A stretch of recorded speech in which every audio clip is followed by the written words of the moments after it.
So the question is, the speed of electron in a scanning electron microscope is 1 into 10 power 7 meter per second.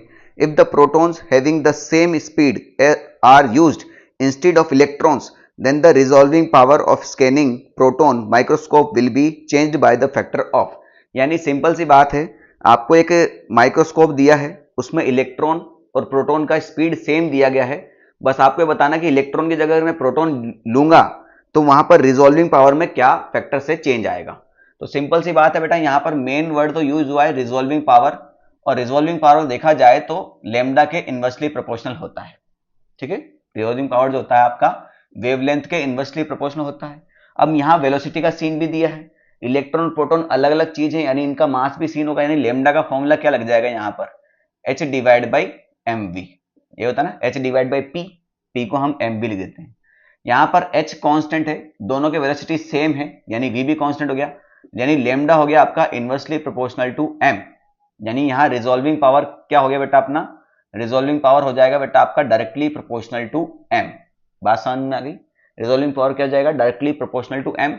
यानी अब मैं अगर बात करूं resolving power of electron divide by resolving power of proton, ये कितना हो जाएगा, mass of electron divide by mass of proton.